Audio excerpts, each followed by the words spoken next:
Hello दोस्तों, नमस्कार। SM किसी चैनल में मैं आप सब लोगों का दिल से बहुत बहुत स्वागत करता हूं। सो दोस्तों, आज के दिन की भी अगर हम लोग बात करें, नो डाउट बाजार में गिरावट ही देखने को यहाँ पे मिली है। एंड ये चीज़ें तो चलती रहती है, कभी तेज़ी आएगी, कभी मंदी आएगी। आगे भी हम लोग को ये सिनेरियो देखने को यहाँ पे मिलता रहेगा।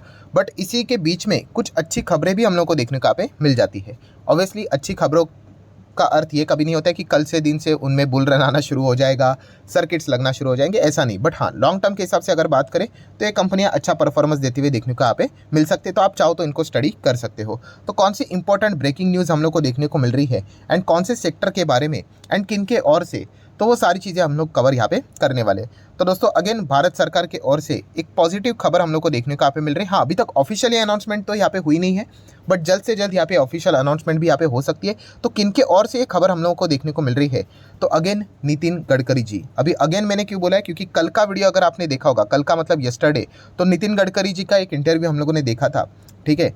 तो उसी में उन्होंने कुछ इंपॉर्टेंट पॉइंट्स यहाँ पे सामने रखे थे। तो वैसे ही कुछ और इंपॉर्टेंट पॉइंट्स भी उन्होंने सामने रखे हुए हैं। मतलब तो नितिन गडकरी जी यहाँ पे निर्मला सीतारमण जी को यहाँ पे एक पॉइंट से रिलेटेड क्या करने वाले, रिक्वेस्ट करने वाले हैं। किस चीज़ के बारे में वो रिक्वेस्ट करने वाले हैं कि जो फ्लेक्स फ्यूल वाली जो गाड़ियाँ हैं, ठीक है। अभी गाड़ियों की बात करें तो आपको पता है पेट्रोल पे चलने वाली गाड़ी है, डीजल के ऊपर चलने वाली गाड़ी। तो वैसे फ्लेक्स फ्यूल की अगर हम लोग बात करें, या फिर आप चाहो तो बोल सकते कि इथेनॉल के ऊपर भी जो गाड़ियाँ यहाँ पे चलती है, उनके ऊपर जो यहाँ पे हम लोगों को जीएसटी लगते हुए देखने को मिल जाता है। कितना जीएसटी लगता है? 28%, ठीक है। जितने भी गाड़ियाँ हैं उनके ऊपर 28% का जीएसटी लगता है। तो नितिन गडकरी जी यहाँ पे सिफारिश करने वाले हैं, रिक्वेस्ट करने वाले निर्मला सीतारमण जी को कि जो फ्लेक्स फ्यूल वाली जो गाड़ियाँ हैं उनके ऊपर 28% जीएसटी ना ले, उनके ऊपर जीएसटी घटाकर 12% किया जाए। इसके चलते क्या होगा, फ्लेक्स फ्यूल से रिलेटेड जो गाड़ियों की डिमांड है वो हम लोग को बढ़ती हुई देखने को मिलेगी। कैसे बढ़ेगी? ऑब्वियसली उसके जो कॉस्ट है वो हम लोग को कम होते हुए देखने को मिलेगा। तो ये रिक्वेस्ट नितिन गडकरी जी ने क्या किया, निर्मला सीतारमण जी को वो करते हुए देखने को मिल रहे हैं। ऑब्वियसली ये रिक्वेस्ट है, अभी वो एक्सेप्ट करेंगे नहीं करेंगे, कंसिडर करेंगे नहीं करेंगे, ये तो बात की बात है। बट डेफिनेटली इस प्रकार की कोशिश यहाँ पे नितिन गडकरी जी की ओर से हम लोग को होती हुई देखने को यहाँ पे मिल रही है। एंड अगर इसी चीज़ की अगर हम लोग बात करें तो आप सभी लोगों को पता ही है, जो बायोफ्यूल है, इथेनॉल की बात करें तो उसका डिमांड हम लोग को आने वाले समय में बहुत अच्छा खासा बढ़ते हुए देखने को यहाँ पे मिल सकता है। मतलब सरकार इन चीज़ों को बढ़ावा दे रही है। हाल ही में अगर हम लोग बात करें, ये भी कोई ऑफिशियल खबर नहीं थी, कौन सी वाली, कि नितिन गडकरी जी ने एक प्रोग्राम था वहाँ पे उन्होंने ये बात बोली थी, कौन से वाले, कि जो गाड़ियाँ बनाने वाली कंपनी है कि भाई आप डीजल वाली जो गाड़ियाँ है, एक काम करो ना, उनको बनाई ही मत। मतलब डीजल वाली गाड़ियाँ, इंजन वाली गाड़ियाँ, उनका मतलब प्रोडक्शन ही बंद कर दो। एंड अगर आप प्रोडक्शन बंद नहीं करोगे तो हम क्या करेंगे, उसके ऊपर एडिशनली टैक्स यहाँ पे लगा देंगे, जीएसटी यहाँ पे लगा देंगे। तो ज़्यादा टैक्स लगेगा तो ऑटोमेटिकली जो डीजल वाली गाड़ियाँ हैं उनके प्राइस बढ़ जाएंगे, तो कोई खरीदेगा नहीं, ठीक है। तो ये पॉइंट उन्होंने जस्ट ऐसा यहाँ पे स्पीच में बोला था, तो खबरें फैल गई थी कि भाई टैक्स इनके ऊपर लगने वाला है करके। तो उन्होंने बाद में क्लैरिफाई भी किया था अपने स्टेटमेंट को कि भाई हम सिर्फ ऐसा विचार कर रहे हैं, अभी तक मतलब बोलते हैं ना, ये प्लान है।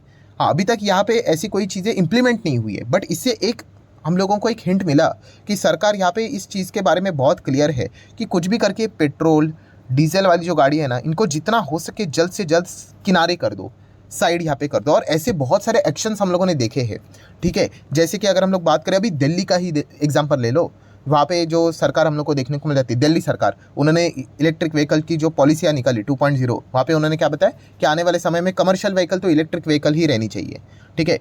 एंड 2030 तक का टाइम देखे रखा हुआ है, 2030 के बाद तो सारी इलेक्ट्रिक व्हीकल रहेंगी।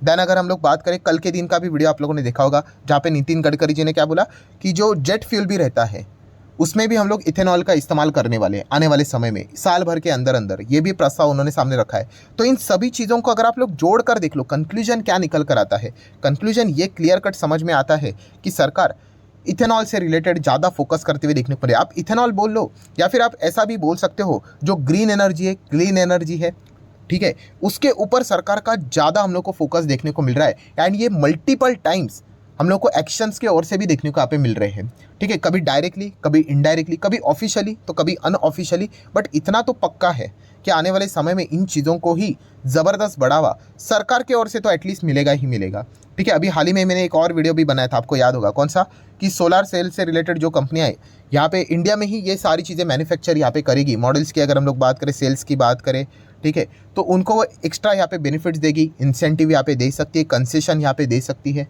ठीक है। तो ऐसे अलग अलग चीज़ें हम लोग को देखने को यहाँ पे मिल रही है। तो अल्टीमेटली आउटकम निकल कर आता है कि इस सेक्टर को आने वाले समय में ज़बरदस्त बूस्ट सरकार की ओर से भी यहाँ पे मिलने वाला है। प्लस उसी के साथ साथ अगर हम लोग बात करें तो अभी की हम लोग को एक लेटेस्ट खबर भी देखने को यहाँ पे मिली थी, कौन सी वाली, कि जो रिन्यूएबल एनर्जी है उसको आने वाले समय में और स्केल अप करने की ज़रूरत है और पुश करने की ज़रूरत है। अभी ये पॉइंट किसने सामने रखा? तो दोस्तों एक बहुत बड़ी बैठक हुई थी, किनकी? जो कंपनीज़ के जो टॉप नॉच जो हम लोग कहते हैं मैनेजमेंट के जो व्यक्ति रहता है, सीईओ, चीफ एग्जीक्यूटिव ऑफिसर्स, तो बड़े बड़े चीफ एग्जीक्यूटिव ऑफिसर्स की हम लोग को बैठक देखने को मिली थी वर्ल्ड वाइड। एंड वहाँ पे हम कह सकते हैं ओवर द 100 सीईओ उन्होंने अपने अपनी सरकारों को यहाँ पे बोल के रखा हुआ है। फिर हम हमारे भारत देश की बात करें या फिर विदेश के सीईओ जो कि अपने अपने देश से यहाँ पे आए होंगे, तो उन्होंने भी यही पॉइंट सामने रखा हुआ है कि हर कोई यहाँ पे क्या कर रहा है, जो कंपनी के लीडर्स है, जो कंपनीज है, वो सरकार को यही कह रहे हैं कि हाँ, रिन्यूएबल एनर्जी को जितना हो सके और भी पुश करने की ज़रूरत है। जैसे कि अगर मैं कुछ एक दो पॉइंट आपके सामने रख दूँ तो आप यहाँ पे देख सकते हो, जैसे कि इन्फोसिस की सीईओ की बात करें, डालमिया सीमेंट की बात करें, ठीक है, रिन्यू पावर की बात करें, महिंद्रा ग्रुप की बात करें, विप्रो की बात करें, उसी के साथ साथ ग्लोबल लेवल के जो बड़े कंपनीज देखने को मिल जाते हैं, ठीक है, सीईओज की बात हो रही है, तो माइक्रोसॉफ्ट, नेस्ले, यूनिलीवर की बात करें, ब्लूमबर्ग की अगर हम लोग बात करें, पीडब्ल्यूसी की बात करें, डेल टेक की बात करें, डेलॉयट की बात करें, इन सब के सीईओ ने यही बात कहने की कोशिश की है अपने अपने सरकार को, जहाँ से वो बिलोंग करते हैं, कि भाई जितना हो सके ज़्यादा से ज़्यादा green energy, clean energy, renewable sector को और भी पेस, मतलब बोलते हैं ना, फास्ट तरीके से आपने पुश यहाँ पे करना चाहिए। क्योंकि देखा गया जो कार्बन एमिशन जिस हिसाब से हम लोग को होते हुए देखने को मिल रहा है, पोल्यूशन जिस हिसाब से हम लोग को देखने को मिल रहा है, एंड कोविड ने भी हम लोग को ये हिंट दी है कि एनवायरनमेंट के साथ अगर हम लोग कुछ भी 19-20 कर लेते तो उसका परिणाम हमारे ऊपर कितना नेगेटिवली यहाँ पे पड़ता है। तो इसको अगर यहाँ पे बचाना है तो ऑब्वियसली कोई एक दिन, एक हफ्ता, एक साल, 5 साल का भी ये टास्क नहीं है, सालों साल यहाँ पे लगेंगे। बट इसकी बोलते हैं ना, शुरुआत सबसे टफ चीज़ कौन सी होती है? स्टार्ट, फर्स्ट स्टेप लेना, यही सबसे टफ चीज़ होती है, एंड उसके बाद उसको स्केल करना। तो इसलिए यहाँ पे देखा गया तो जो बड़े बड़े कंपनीज है उनके सीईओ है, उन्होंने भी यहाँ पे क्या बोला है कि हम लोग भी इनमें क्या करेंगे, कोऑपरेट करेंगे जितना हो सके करके। मतलब जो कंपनियाँ भी रहेगी, इन्फोसिस की बात करें, विप्रो की बात करें, नेस्ले की बात करें, महिंद्रा की बात करें, पीडब्ल्यूसी की बात करें, तो जो भी कंपनीज में हम लोग को एनर्जी से रिलेटेड वर्क अभी होते हुए देखने को मिलेगा, धीमे धीमे करके वो क्या करने वाले, यस, अपने काम को भी शिफ्ट यहाँ पे करेंगे एनर्जी से रिलेटेड, किसके ओर? सोलार से रिलेटेड, ग्रीन एनर्जी से रिलेटेड, क्लीन एनर्जी से रिलेटेड, जहाँ जहाँ पे रिक्वायरमेंट होगी उस हिसाब से वो मूव होते हुए देखने को मिलेंगे। बट जैसे मैंने कहा, ये एक झटके का काम नहीं है, बट इसको बहुत ज़्यादा टाइम भी यहाँ पे लगेगा। बट यस, इसकी शुरुआत होते हुए देखने को मिलेगी। तो इन सेक्टर की जो कंपनियां यहाँ पे रहेंगी, जो इक्विटी शेयर्स यहाँ पे रहेंगे, उनको बहुत अच्छा खासा फायदा यहाँ पे हो सकता है। सो इन चीज़ से रिलेटेड आप चाहो तो कंपनीज को क्या कर सकते हो, स्टडी कर सकते हो। ऑब्वियसली कोई रिकमेंडेशन नहीं, आपको पता ही है, मैं ऐसे स्टडी करने के लिए आपको बहुत सारे शेयर्स यहाँ पे बताते रहता हूँ। आप चाहो तो हर एक इन कंपनीज को अच्छी तरीके से स्टडी कर सकते हो। इनमें सब कुछ आ गया दोस्तों। आप इलेक्ट्रिक व्हीकल भी पकड़ सकते हो, इलेक्ट्रिक व्हीकल पकड़ो, चार्जिंग स्टेशन वाली कंपनियाँ पकड़ो, ठीक है, ये सब के सब इन्हीं सेक्टर में हम लोग को देखने को यहाँ पे मिलते रहते हैं। तो ये लिस्ट निकाली जाए ना दोस्तों, तो बहुत सारे कंपनी की लिस्ट निकलेगी। जैसे कि टाटा पावर तो हर किसी को पता है, देन उसी के साथ साथ केपीआई ग्रीन एनर्जी, इसको भी हम लोगों ने देखा था, micro cap nano cap company थी। आप चाहो तो इसको स्टडी कर सकते हो, आज भी रिस्की कंपनी है। नेक्स्ट एमटार टेक जैसी कंपनी है, आप चाहो तो इसको भी स्टडी कर सकते हो, जो क्लीन एनर्जी से 60% रेवेन्यू जनरेट करती है। जेएसडब्ल्यू एनर्जी की बात करें, आप चाहो तो जेएसडब्ल्यू ग्रुप बड़ा ग्रुप है, तो इसको चाहो तो स्टडी कर सकते हो। देन अगर आप चाहो तो हिताची एनर्जी इंडिया, हाल ही में इन्होंने भी रिन्यूएबल एनर्जी से रिलेटेड बहुत बड़ा यहाँ पे कदम यहाँ पे उठाए, तो आप चाहो तो इसको स्टडी कर सकते हो।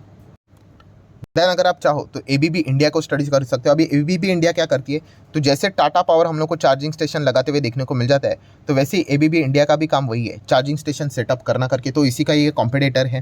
देन एथेनॉल में अगर आपको जाना है, ठीक है, तो शुगर वाली कंपनीज को आप स्टडी कर सकते हो। बट उसमें भी अगर कोई कंपनियाँ हैं तो ईआईडी पेरी, इसको स्टडी कर सकते हो। बन्नारी अमन शुगर, इसको स्टडी कर सकते हो। प्राज इंडस्ट्री जैसी कंपनियां हैं, ठीक है, ऐसे बहुत सारे लिस्ट वाली आपको कंपनियां मिलेगी। आप जहाँ जाना चाहते हो आप जा सकते हो। बट येस, तुक्केबाजी नहीं करनी है। तुक्केबाजी मतलब क्या कि लोग ऐसे लिस्ट ढूंढते और सस्ता वाला कौन सा है, सस्ता वाला कौन सा है, ये 120 का हटा इसको, ये 90 का हटा इसको, सस्ता कौन सा है, हाँ 16 रुपया, 16 रुपये से भी और कौन सा सस्ता है, तो ऐसे ढूंढते अच्छा ये देखो 7 रुपया, ऐसा नहीं करना है दोस्तों। ये सब ऐसे जो हरकतें करते हैं ना, ये सब के सब ये 90% की लिस्ट में आते हैं। 90% मतलब इन्वेस्टमेंट में आपने सुना होगा 10% लोग अच्छा पैसा कमाते हैं, ठीक है, 90% लोग फेल होते हैं। ये ऐसे कैटेगरी वाली होते हैं, मतलब शेयर का प्राइस देखकर डिसाइड करते हैं कि हाँ ये अच्छा है या फिर ये बुरा है करके। क्यों? क्योंकि भर भर के क्वांटिटी मिलेंगी। मैं बोल के थक चुका हूँ आपको कि आप जो अमाउंट इन्वेस्ट करते हो, मान लीजिए आपने ₹1,00,000 इन्वेस्ट किया, तो आपको ₹1,00,000 के ऊपर रिटर्न्स मिलेंगे, ना कि आपके पास कितने क्वांटिटीज़ है। फिर आप 7 रुपये का शेयर पकड़ लो या फिर 7,000 का पकड़ लो, ठीक है, परसेंटेज तो आपको लाख के ऊपर ही यहाँ पे जनरेट करेंगे। तो ये चीज़ हम लोग को यहाँ पे समझनी है, ठीक है। एमआरएफ का शेयर 1 लाख का 1,10,000 हो गया 10%, वहाँ पे भी बन गया, ठीक है। तो ये चीज़ हम लोग को यहाँ पे समझनी होती है, ठीक है। अभी इसी में ही अगर देखा गया तो ये सेगमेंट में इलेक्ट्रिक व्हीकल भी हम लोग को देखने को मिल जाएंगे। तो बेसिकली क्या है, सरकार इन चीज़ों को गजब का बढ़ावा दे रही है। तो ये पॉइंट हम लोग को समझ में आ रहा है। और सबसे अच्छी बात क्या है कि ये सिर्फ हमारे भारत देश में नहीं चल रहा है, हाँ ये ग्लोबली भी चल रहा है। तो ये भी एक पॉइंट हम लोग को समझ में यहाँ पे आ जाता है। तो उस डायरेक्शन में आप चाहो तो इन कंपनीज को जितना हो सके स्टडी कर सकते हो। सो आशा करता हूँ दोस्तों वीडियो इन्फॉर्मेटिव लगा होगा। तो चाहो तो आप इसको लाइक एंड शेयर कर सकते हो। अभी देख लेते हैं इससे रिलेटेड जो सिफारिश यहाँ पे नितिन गडकरी जी, निर्मला सीतारमण जी की ओर करने वाले हैं, वही 12% टैक्स यहाँ पे कर दो फ्लेक्स फ्यूल से रिलेटेड जो गाड़ी है। तो इससे रिलेटेड ऑफिशियल खबर कब आती है करके आएगी या नहीं आएगी, ये देखने वाली बात होगी। बट येस, कदम सरकार कुछ ना कुछ तो यहाँ पे मतलब हलचलें हो रही है इन सेक्टर में, इतना तो हम लोग यहाँ पे कह सकते हैं। तो इस चीज़ के और आप अच्छा खासा फोकस बना के रख सकते हो। सो आशा करता हूँ वीडियो हेल्पफुल लगा होगा। तो चाहो तो आप इसको लाइक एंड शेयर भी कर सकते हो। So that's it very much दोस्तों, we will be meeting our video. तब तक के लिए बाय बाय।